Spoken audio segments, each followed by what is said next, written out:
Once again, welcome to Rich Math Academy's SAT Math Prep. Let's work some examples. Question number 1. Which of the following expressions is equal to 0 for some value of x? So here we've been given these absolute function variations, right? You know, with absolute function, whatever is inside the absolute signs, right, will never be equal to negative, right? It can be 0, but never negative, right? So that's the first thing we need to note. So here, if I put minus 8, it's going to be 8, right? If I put minus 3, absolute value is going to be 3. Okay, so let's look. It says, which of the following expressions is equal to 0 for a certain value of x? Right away, we can see that it's only the first one that's possible, right? And it's possible because if x is equal to 0, if this x is equal to 0, we'll have absolute value of negative 1, which is 1. And 1 minus 1 will be equal to 0, right? So this has the possibility. The rest of them, you can only get, the value inside, for example, this one to be 0, the entire value to be 0, but never negative, right? So remember, inside the absolute signs, never negative, right?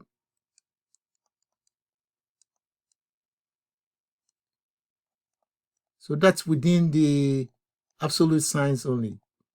If there's anything outside, we can force it to be negative, that's possible. But within the signs itself, it's never negative, right? Okay, so let's move on to the next question. Second question says, in the function above, b is a constant. If f of 6 is equal to 7, what is the value of f of minus 2, right? So here, we've been given values for x and then f of x itself. Some students confuse, the f of x value with the actual value of x.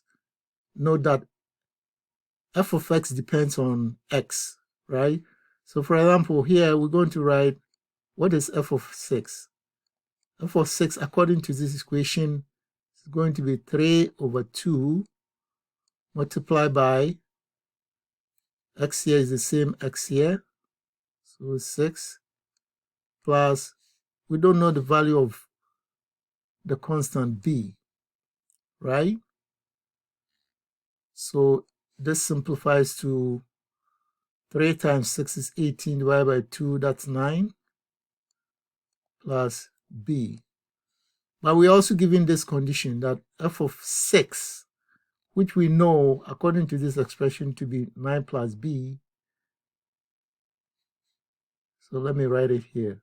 So we told that f of 6 is equal to 7, but we also know f of 6 is what? 9 plus b. So from here, we find what b is, right? So b, if we subtract 9 from here, 9 from here, we have minus 2 is equal to b, because this one cancels out, right? So we know the value of the constant. Now they want us to find f of minus 2. So we have our f of x now looks like this. 3 over 2x minus 2. That's the b we have substituted. Now let's substitute minus 2, right? This is going to be equal to 3 over 2. And then I try to use parentheses to protect what I'm doing if there are negatives, right? Remember, this is multiplying, it's not subtracting. The second one is subtracting. So in this case, we have 2 here dividing -2. So we're going to get -1 on top here, multiplying the 3. So we're going to get -3 -2, which is equal to what? -5. And we look at the answers. This is our answer. All right. The only thing you need to pay attention to is when they give you the value for f of x or f of anything, right? That one is representing what is here. It has nothing to do with, because I've seen students, they pick this value and then they drop it into the in place of x, which will mess it up. All right, we'll go to the next question now. Okay, so we are given 2 expressions. It says if xy is the solution to the system of equations above, what is the value of y? All right, so given this, pay attention to what they want us to find, right? And then we're going to do substitution, right? So what we'll do is, in the first equation, we have x over y equals 6, which we can express as x is equal to 6y, right? And then we do substitution into the second equation. So the second equation becomes y plus 1 equals, in place of x, we're going to put 6y. And then we work this out. So we first distribute the 4 over the items in the parentheses. It's equal to 6y, right? The y can be, on either side, right? Don't force it to come to the left side, right? Because sometimes when it's negative, some people, they get confused with it.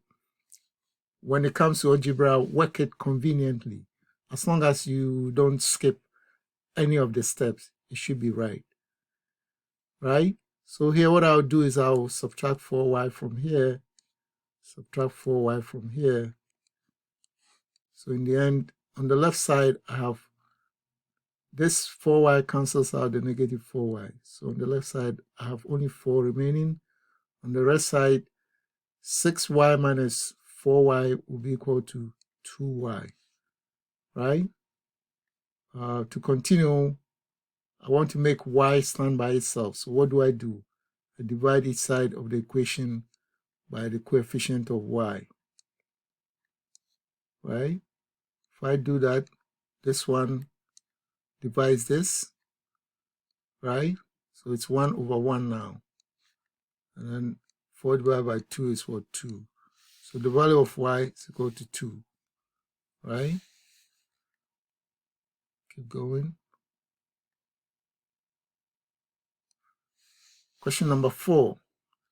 If f of x equals minus 2x plus 5, what is f of minus 3x equal to? Right? So with functions like this, it's mainly substitution you're doing, right? All you have to do is pay attention to, what is being substituted and protect your steps as you go. So I will always recommend, let parentheses be your friend. Let parentheses be your friend. So here I have f of x equals minus 2x plus 5, which is given. Now they want me to find f of minus 3x. It simply means that wherever I see x, Now I have to replace it with minus 3 of x.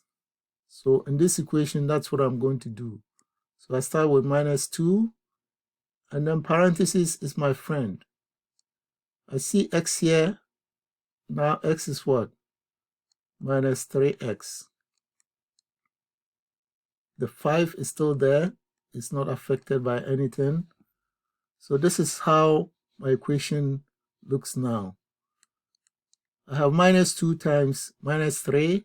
Minus multiplied by minus is positive. So I have 6x plus 5. Right? So this is my f of x. 6x plus 5. And that's our answer. All right? So it's only, substitution you're doing. Don't forget to let your parentheses be your friend, right? When you're working questions, especially if, it will get mixed up easily, then the parentheses will guide you. Move on to the next. Which of the following equations represents a line that is parallel? Remember, it says parallel to the line with this equation, right? When it says parallel, it means the slope, right? So we have, let's say, slope of y and then slope of a certain line g, right? The slope of this line is what? Minus 3, right? And we're getting this from the general equation mx plus b, or mx plus c, as some people will state it. It means that these are the same. This is also minus 3 because they are parallel, right? So these two lines are parallel, so they are the same, right? So all we're going to do is look through here and see which one has the same slope as minus 3. All right?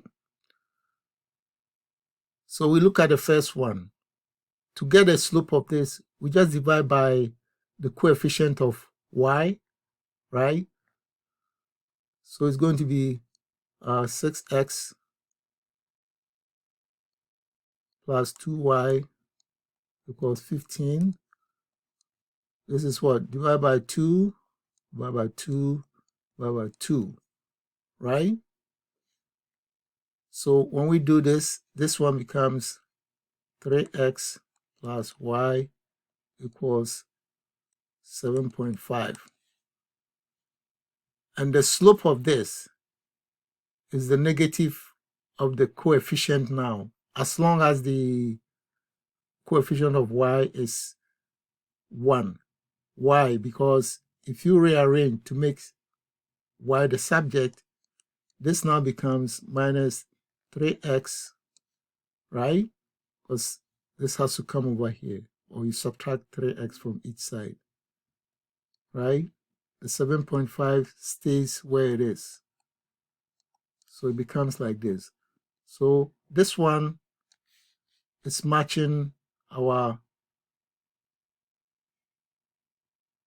slope here. So this is the correct answer. We can look at the other ones. For example, if we look at the second one, right? We can rewrite the second one as what? We can say 3x minus y equals 7, right? You'd be tempted to say that, oh, because there's 3 here, that's the slope. But that's not the slope, right? Until you actually rearrange it so that y is the subject. For me, it's simple. If I bring y over to the right by subtracting y, and then bring 7 over to the left by subtracting 7. So it's going to be 3x minus 7 equals y. And the slope of this is what? Right? Slope for this one is what? 3. So you see it's different, right? If you look at this one, the slope of this is going to be minus 1 over 3, right? This one is going to be 2 over 3, and so on, right? So take a look at it, at these ones, when you get a chance, It's just a matter of rearranging, make y the subject of the equation, and it's easy to see. Okay, next.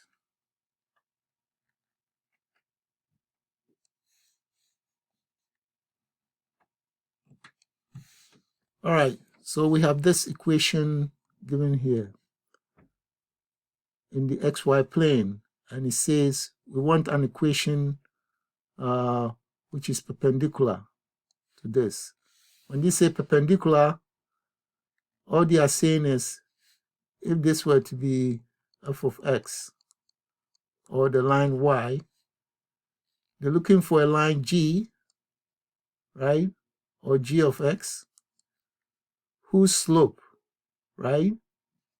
So let me do this. So this is perpendicular.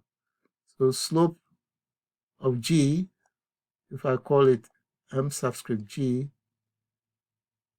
is equal to negative 1 over m subscript y, where m subscript y is the slope of y, being the given equation, right? And here we can look at it and say, okay, what's the slope of this, right? The slope is, you're going to divide the whole equation by what? The coefficient of y. Because in the end, you want y to stand by itself, right? So if we find the slope of the y equation, we're going to get 2 over 3. Why? Because even though this is over here now, right? Once it crosses over to this side, it becomes positive. And then you divide by 3. So the whole equation becomes what? Y equals 2 over 3x plus 2, right? Because we're dividing by 3, right? So, given this, you may want to put it on your index card, right? Given this, it means m of g, mg is equal to what? Minus 3 over 2. The whole idea of reciprocal is if I have 2, the reciprocal of 2 is what? Half. You have 1/4. The reciprocal of 1/4 is what? 4. But here it says negative reciprocal. It means reciprocate it and then negate it, right? Make it negative. So we're just looking in here, right? Which one of these will satisfy, right? We already know that based on what we've done, it means if they're using the same values, then the positions of the coefficients will change. They will switch.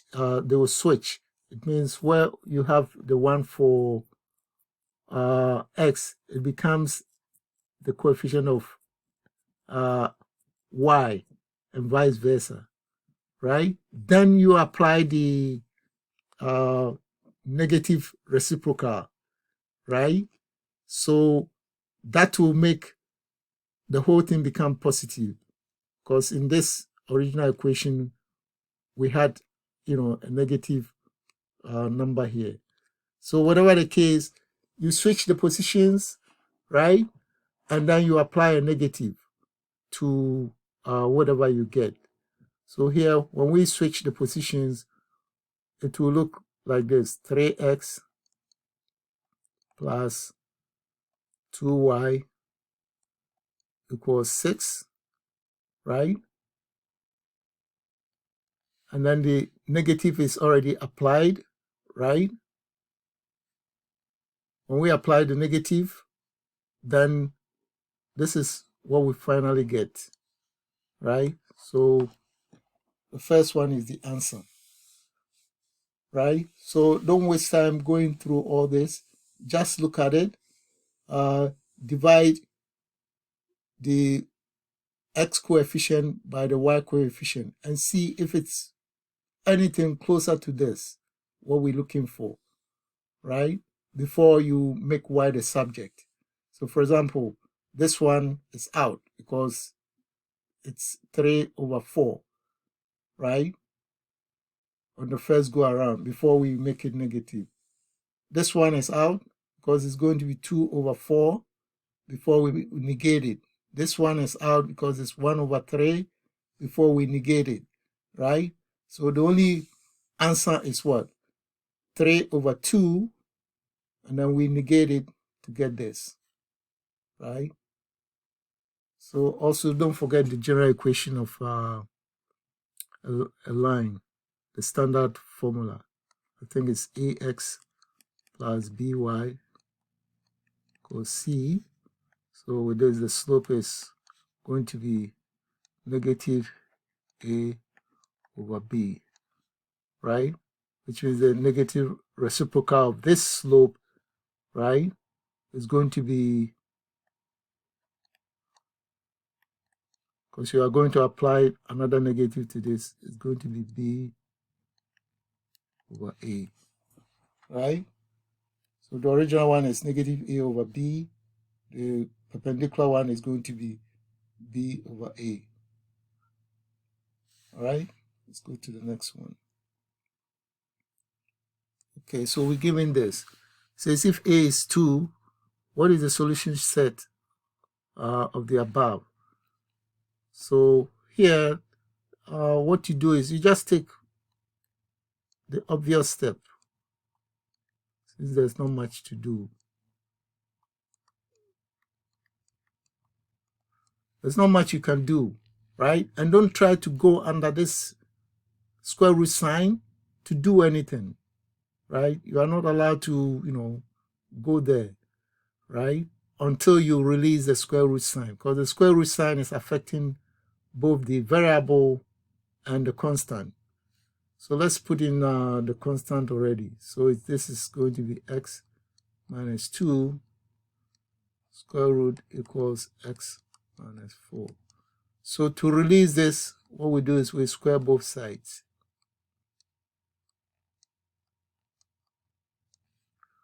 If we square this, it cancels out the square root sign. So on the left we have x minus 2. On the right side we have x squared minus 8x plus 16, right? So this is going to become a quadratic equation. If we bring everything to the right side by subtracting x and then adding 2, this is going to be 0 on the left. We have our x squared. We subtracted x here, so it's going to be minus 8x now. Minus 9. It's going to be minus 9x. And then we have minus 2 here. So when it comes here, it's going to be plus 18. All right? So this is what we're solving. Okay, so we just go by the general knowledge, right? We can use the product rule. So here we have 18, right? So 18, we look for the two factors which give us 18, and then when you add them, you're going to get minus 9, right? So 18, we have 3, and then we have what? 6, right? 3 and 6 will give us 18, right? But when you add 3 and 6, you don't get minus 9. We also know that the same 18, we can have minus 3, minus 6. If you multiply these two, because of the negatives, it becomes positive, right?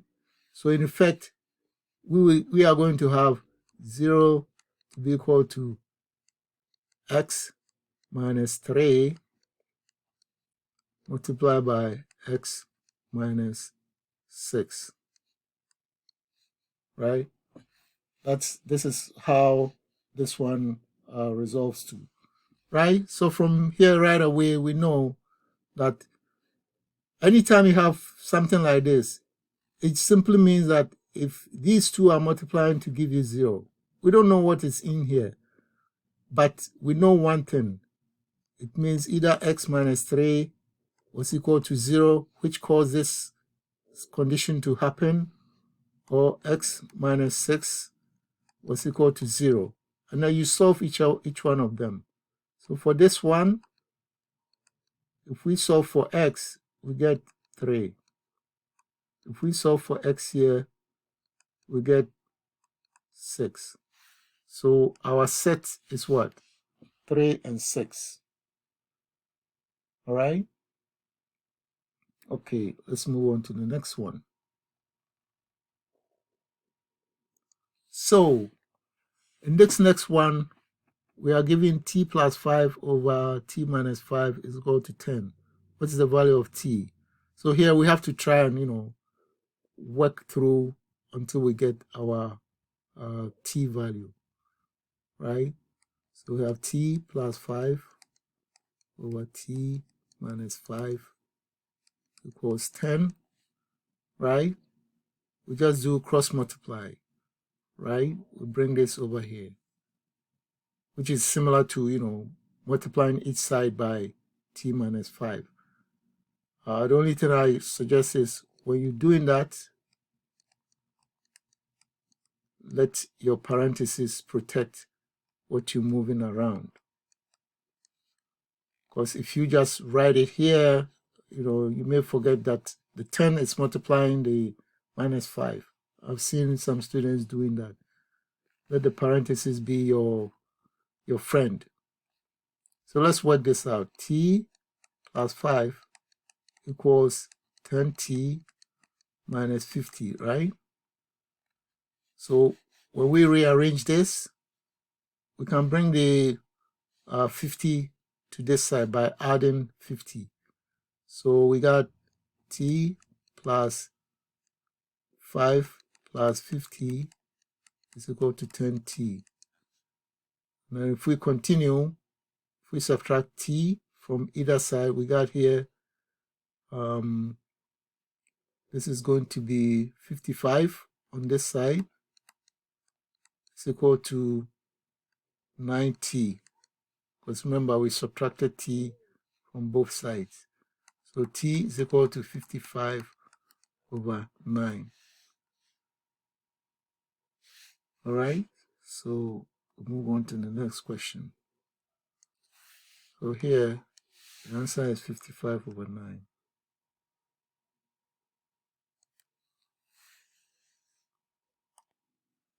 So our question number 9, we have a pair of equations. It says, how many ordered pairs satisfy the system of equations shown above, right? So here we need to try and solve it and see, right? Here it says y.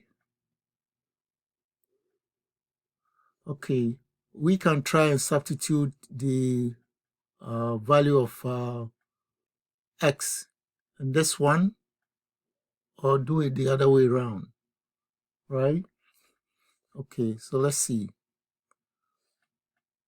I'm going to substitute for wherever I see x, I'll substitute x in this one. So here I have y equals 2. In place of x, I'm going to put parentheses 2y plus 5, all right, minus 3,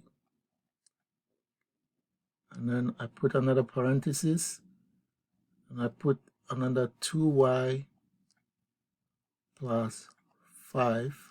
Yeah, I don't need any more parentheses because there's no multiplication, plus 9. Right? So in this equation, I only see y. Okay.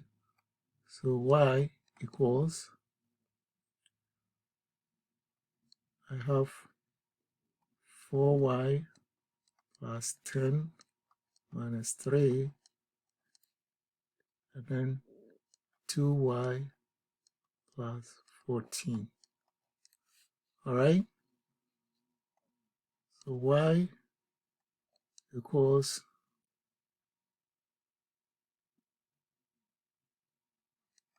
4y plus 7,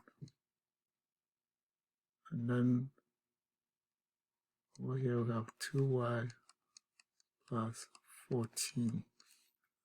Okay, so this is definitely going to give us a quadratic equation. So we can go as many as we can have, maximum of 2 values for this, right? Maximum of 2 values. Because if we expand this, right, we're going to get a y squared term and then a y term and on and on. So since we are not being asked to solve for specific values, but just the number of solutions, I would pick 2 to be the answer. Because for each value of y that you get, there should be a corresponding x, right? Because that's what it states here. They are dependent on each other. All right. All right. So our final question is a complex number question.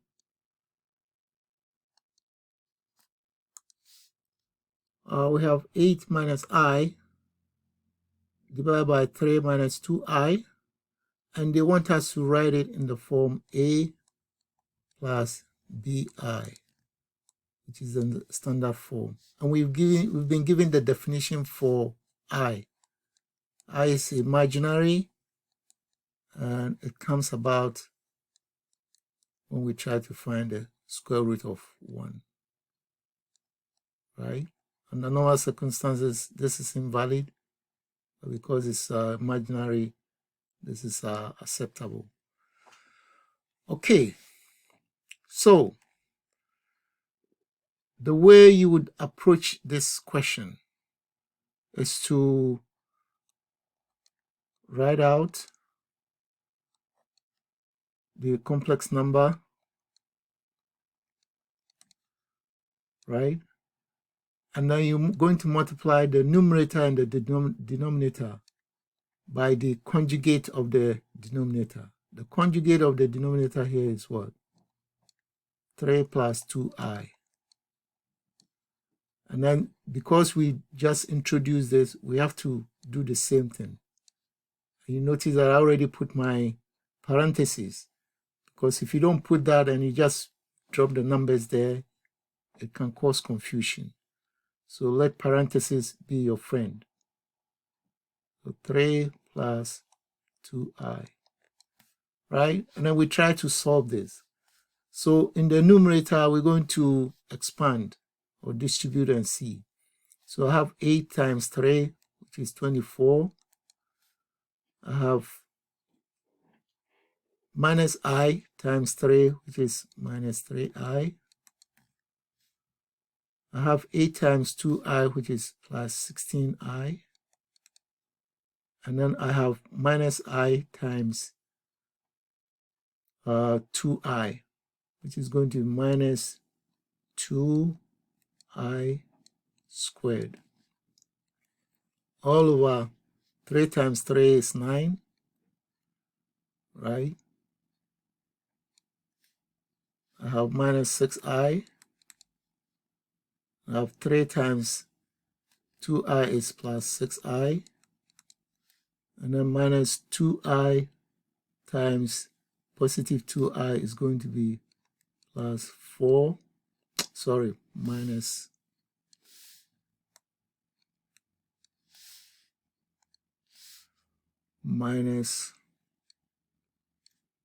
4i squared. All right, so in the denominator, we see that these two cancel out, gives us 0. And then we have I squared. We know that I squared is what? Minus 1. According to this note we have here, right? If you square both sides, the right-hand side becomes minus 1. So we have minus 1 multiplied by minus 4, which gives us plus 4. So the denominator becomes 13. Right? Now we go to the numerator. We have 24. This one here is going to be a real number, right? I squared is minus 1 multiplied by minus 2. So we have 2 plus 24, which is 26. And then we have minus 3i plus 16i, which is going to be plus 13i. Right? So that's the same thing here. 26 plus 13i. All right? And they want us to find the a, right? 13 is a common denominator. So if we write this, it becomes 26 over 13 plus 13i over 13. So here, if 26 is divided by 13, we get what? 2, which is the value of a we want, right? So this is exactly expressed as this. This one is 1. So this is how it looks like. So A is our answer.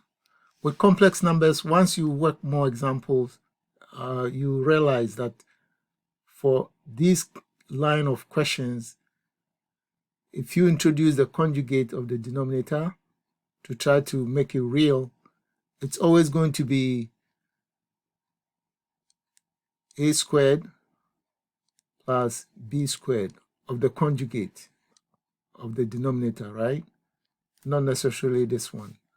So for example, for this, it was 3 squared plus 2 squared, right? But you need to work more examples for you to become conversant with it. All right?